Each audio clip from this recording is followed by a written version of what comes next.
고로 체중 관리와 근성장 목적에 따라 운동법이 달라야 합니다. 우리 몸은 운동 지속 시간에 따라서 ATP, 그리고 탄수화물, 그리고 지방 순서로 연소해서 에너지를 얻습니다. 이런 에너지 사용 단계를 이해한다면 운동 목적에 맞게 효율적으로 에너지를 쓸 수 있죠. 우리 몸은 운동 시간과 강도에 따라서 ATP와 탄수화물, 지방을 에너지로 사용하는 비율이 다릅니다. 총 4단계의 에너지 시스템이 존재하는데요. 한번 보시죠. 운동 직후는 ATP만 사용하다가 조금 지나면 크레아틴 인산을 쓰고요. 그리고 그 다음은 무산소성 포도다 대상이 이루어지게 됩니다. 그리고 90초 이상이 되면은 본격적으로 탄수화물과 지방을 쓰게 되죠. 이 4단계 에너지 시스템은요, 크게 무산소 에너지 시스템과 유산소 에너지 시스템으로 나눕니다. 흔히들 알고 있는 무산소 운동과 유산소 운동으로 생각하면 쉽죠. 무산소 에너지 시스템이란 산소 없이 에너지를 만드는 시스템입니다. 단시간에 고강도 힘을 사용하는 100m 달리기, 투포환, 역도 등의 운동을 할 때에 무산소 에너지 시스템의 에너지가 공급되죠. 유산소 에너지 시스템은요, 산소를 이용해 에너지를 만드는 시스템입니다. 대표적으로 천천히 달리는 조깅, 마라톤, 자전거 타기를 할 때 유산소 에너지 시스템에 의해 에너지가 공급되죠. 더 자세히 공유 드릴게요. 결국에 이 정도가 무산소 에너지 시스템이고요. 그리고 이 이후에는 유산소 에너지 시스템입니다. 1단계 ATP-PC 시스템입니다. 무산소 대사예요. 10초 이내에 순간적으로 강한 힘을 내는 운동을 할 때에 작동하는 에너지 시스템입니다.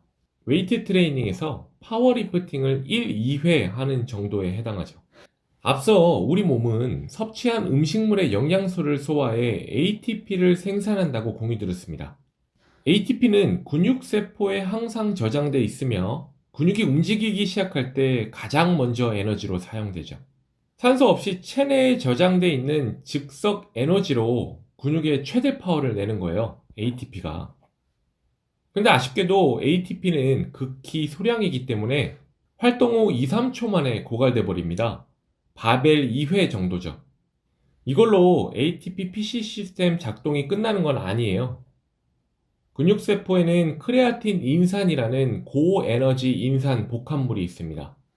여기서 ATP를 합성해 10에서 15초간 공급할 수 있죠. 짧게는 10초, 길게는 90초 내외면 이 크레아틴 인산까지 바닥나는데 그때부터 우리 몸은 다른 에너지원에서 ATP를 생산합니다. 2단계 시스템이 작동되는 거죠. 2단계는 젖산 시스템입니다. 이 역시 무산소 대사죠. 2단계는 10에서 90초, 약 1분 30초 정도 걸리는 운동으로 대부분 웨이트 트레이닝에 해당합니다. 예를 들어 스쿼트 6에서 20회 할 때 2단계 에너지 시스템이 작동하는 거죠. 2단계에 들어서면요, 근육세포에 저장된 글리코겐을 포도당으로 분해해서 ATP를 생산합니다.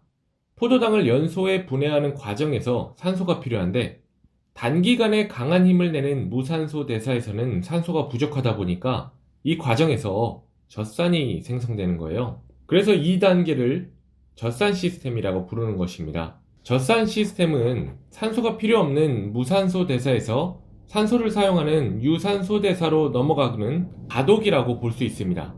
짧은 시간에 무산소로 강도 높은 운동을 할 때에 에너지를 비교적 빠르게 생산한다는 측면에서는 좋지만 피로 유발 물질인 젖산을 생산하기 때문에 지속해서 ATP를 생산하는 데는 한계가 있다는 단점이 있습니다.